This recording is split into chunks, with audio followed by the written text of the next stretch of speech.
Entonces, en el video precedente yo le cerraba con el ejemplo de la discusión en torno a la cuarentena. Entonces, fíjense ahí como que las ciencias sociales, si ustedes rastrean, perdón, las ciencias naturales o la medicina, que es como se ha demostrado como una especie de híbrido entre la ciencia natural y las ciencias sociales, porque tiene gran impacto social, pero tiene los métodos, el vocabulario y ciertas cuestiones comunitarias que tienen que ver con las ciencias naturales. Por ejemplo, la abstinencia de discutir políticas públicas, digamos. Salvo como Secretaría de Salud, como Ministerio de Salud. Pero los médicos o los quienes defienden, digamos, la posición es decir, primero, fíjense que yo ya planteo que hay un debate acerca de la cuestión, digamos, de la cuarentena. Entonces ya el hecho de que yo asuma que hay un debate va a ser parte de una discusión que yo voy a desarrollar a lo largo de estos videos que tiene que ver con que la ciudadanía, en este caso yo como ciudadano, considero, digamos, legítimo opinar sobre ese tema. Entonces ya la idea de establecer las relaciones entre ciencia y tecnología y sociedad cuestione las relaciones entre legos y expertos. Es decir, legos como aquellos que no conocen, o sea, como que son el público general, y los expertos que son la práctica científica. Bueno, ese es uno de los grandes ejes. Si efectivamente, digamos, las prácticas que tienen implicancias sociales, que son todas, básicamente todas las relaciones de ciencia, todas las prácticas científicas tienen implicancias sociales, deberían ser discutidas por el público en general, por el ciudadano. Bueno, yo efectivamente defiendo esa posición más amplia y eso implica establecer ciertos criterios sobre cómo encarar y por qué. ¿Cuál es en última instancia el fundamento conceptual de por qué opinamos que sí se puede poner en discusiones la relación entre ciencia, tecnología y sociedad? Lo cual no implica que uno tenga que desobedecer, y esto quiero que quede claro, las medidas que propone el gobierno. Uno puede tener una opinión crítica o puede tener una opinión reflexiva o puede estar abierto a la discusión y a la intercambio de argumentos si la medida es la más correcta o es la más incorrecta, la medida del aislamiento social preventivo y obligatorio, o sea, la cuarentena, y sin embargo aceptar, digamos, la medida del gobierno como medida legítima porque es una medida de la autoridad. Eso me parece que es importante, digamos. Pero sí me parece que nosotros tenemos la obligación como ciudadanos de discutir informadamente cuáles son los mejores medios o los medios disponibles e inclusive formarnos nuestra opinión, como ante cualquier hecho social. Pero específicamente hay un halo, como yo les planteaba en la anterior reunión, de las relaciones entre poder y conocimiento, la ciencia se reviste a sí mismo por medio de este mecanismo de exclusiones y de presencias y ausencias que yo le planteaba anteriormente. La propia disciplina articula este mecanismo de ocultamiento, digamos, de sus propias condiciones de posibilidad. O sea, la ciencia se presenta a sí misma socialmente, mayoritariamente estoy diciendo, borrando las huellas sociales sobre sus propias prácticas. ¿Eh? O sea, es decir, eso está invisibilizado en el propio discurso científico. El discurso científico, justamente por la cuestión del método que estamos discutiendo, aparece como un discurso vedado de cuestiones sociales. O sea, ¿por qué? Pues justamente porque tiene que presentarse como un conocimiento, que es un conocimiento certero, etcétera, etcétera. Esa idea tradicional. Pero justamente, si uno rasca enseguida en las características de la práctica científica, lo que va a encontrar es que la propia práctica científica está plagada de estas cuestiones comunitarias. Es decir, la propia práctica de la producción de conocimiento, de la reproducción de digamos, del personal de la ciencia, es decir, la reproducción de los propios científicos y científicas, es básicamente una actividad social. Que es, digamos, si uno lo piensa 2 minutos, es una tesis muy simple, porque es llevada adelante por sujetos sociales. Lo que pasa es que la mitología que construyó la visión estándar de la ciencia es que la idea de método garantiza la objetividad. Y en realidad lo que viene a plantear la noción de comunidad científica es romper, perdón, la idea del método garantiza la objetividad. El concepto de comunidad científica lo que viene a poner en cuestionamiento justamente es que si es posible en todo caso, o no es que si es posible o no la objetividad en el sentido, digamos, de la obtención del conocimiento.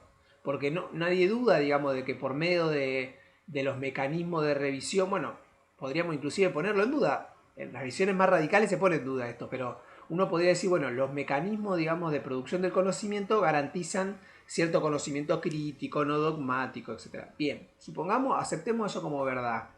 Ahora, la posibilidad, digamos, de salvarse de las influencias sociales también estaba presente en la idea esta prescriptiva acerca del método.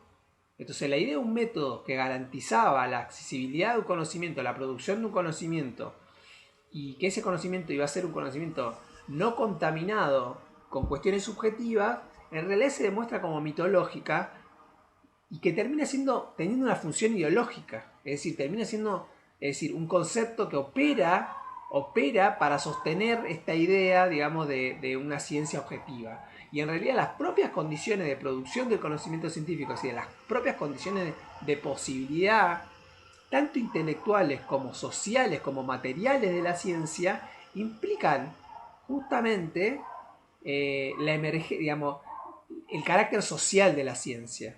Entonces, eso es lo interesante. Entonces, en esta definición de la ciencia como una actividad comunitaria, y siendo el paradigma, el concepto clave de la digamos, siendo el paradigma, el concepto clave de esta actividad, de la actividad científica, se entiende, digamos, de esta manera.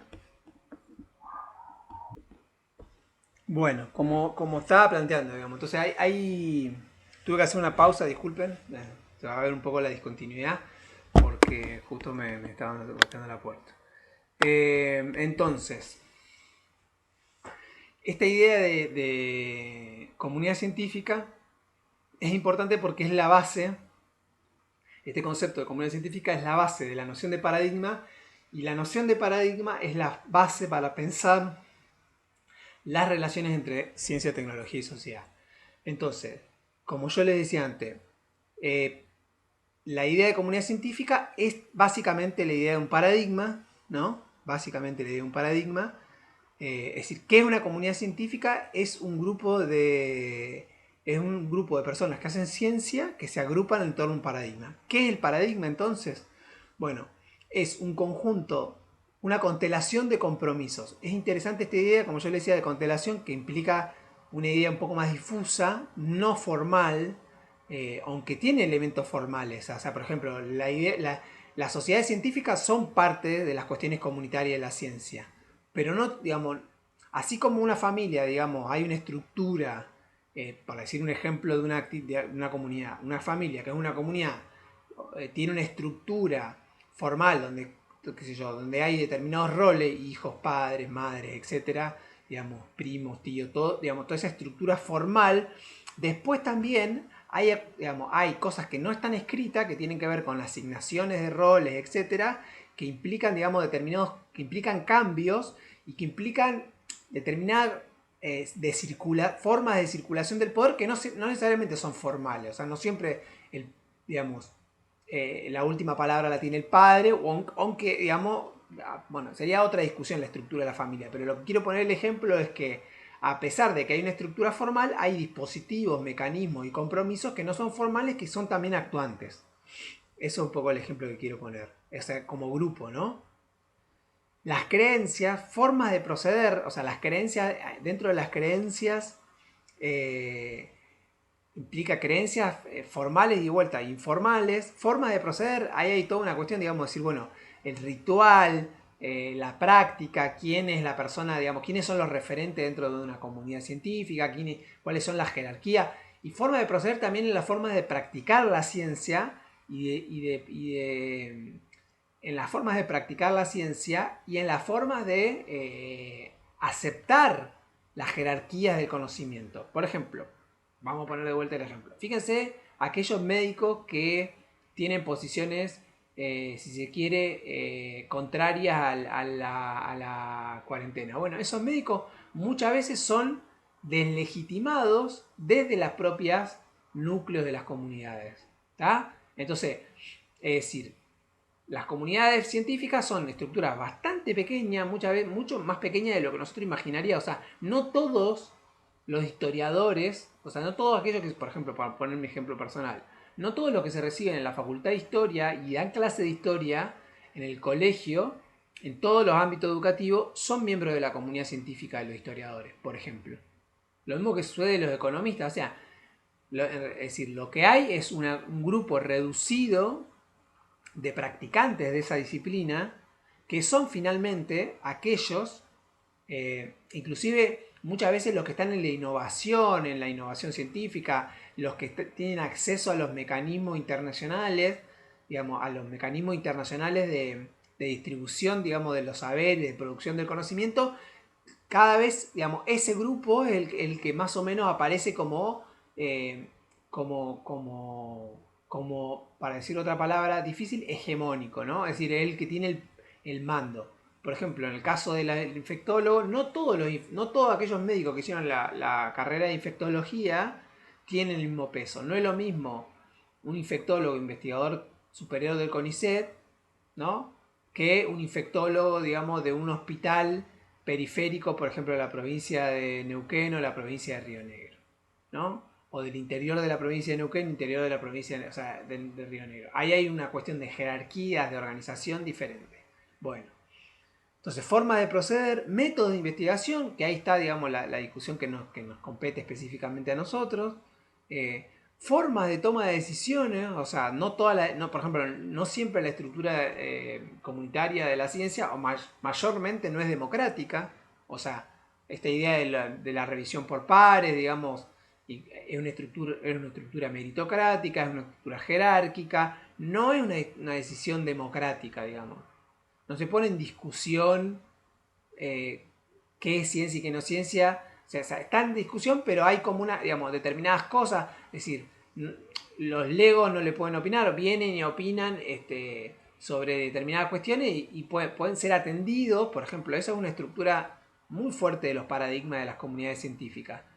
Los que no son no son aceptados como miembros de la comunidad pueden opinar, pero generalmente no son tenidos en cuenta. Entonces fíjense ahí que esta discusión de ciencia y tecnología social, que es la que estamos teniendo ahora, también no es una discusión o no es es más un problema de investigación en términos, digamos, de ciencias sociales, de sociología de la ciencia.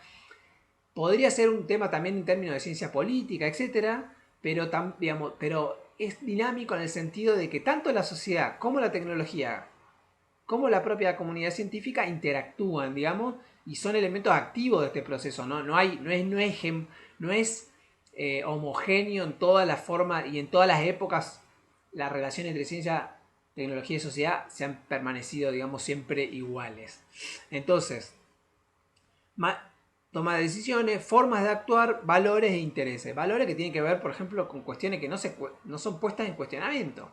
E intereses es muy relevante porque hay intereses, no solamente intereses personales propios, digamos, de los científicos. Por ejemplo, hace 2 semanas atrás hubo una medida de acción de los trabajadores científicos del CONICET, ¿no? De investigadores del CONICET pidiendo aumento de sueldo porque sus salarios habían quedado desactualizados en los últimos años, etcétera, etcétera. Bueno, fíjense que a pesar, digamos, y me acuerdo, leí un colega, el profesor de filosofía de la UBA, que decía, bueno, si no le aumentan el sueldo, en realidad es CONICET, ¿no? Pero también trabaja en la UBA, él se dedica a la lógica, y decía, bueno, si no le aumentan el sueldo, los científicos, dentro de lo que él se ubicaba, es decir, fíjense que además no todas las ramas de la filosofía se consideran ciencia, pero la lógica sí. Entonces, decía, los científicos nos vamos a terminar yendo a vivir a otros países. Entonces mucha gente salió a criticarlo diciendo que, bueno, era como una cuestión, digamos, extorsiva. Bueno, y ahí emergen varias cuestiones, ¿no?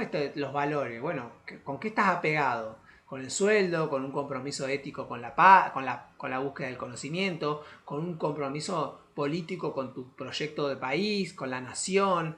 Entonces, fíjense cómo está, digamos, pedido de aumento, al no haber, digamos, la ciencia argentina, por ejemplo, la ciencia argentina también tiene otras características, que es, por ejemplo, que es mayormente una ciencia estatal, no privada. En Argentina, digamos, la ciencia a nivel mundial es mayormente una ciencia del orden de lo privado, sobre todo la ciencia más preponderante, la ciencia europea o sea, sobre todo el modelo de ciencia norteamericano es un modelo de ciencia donde centralmente las que invierten son las empresas con acuerdo con universidades privadas, o sea que es un modelo privado donde el Estado en todo caso a veces regula y poco, digamos, esos mecanismos. Fíjense, por ejemplo, la semana pasada o hace 2 semanas atrás, la preponderancia que tuvo Tesla, digamos, perdón, el dueño de Tesla, Elon Musk, con esta cuestión del Neuralink, que yo creo que ya les conté, de cómo esto es es decir, bueno, es toda una iniciativa que tiene que ver con inteligencia artificial, mapeo mental, neuropsicología, disciplinas, digamos, eh, psiquiatría, neurología, etcétera, que son, digamos, en los cuales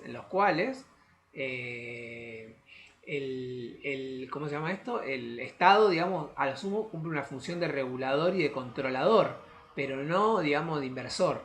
Entonces, bueno, hay muchas diferencias en relación a la ciencia argentina, que es una ciencia estatal. Bueno, corto acá y sigo para que no se haga tan largo.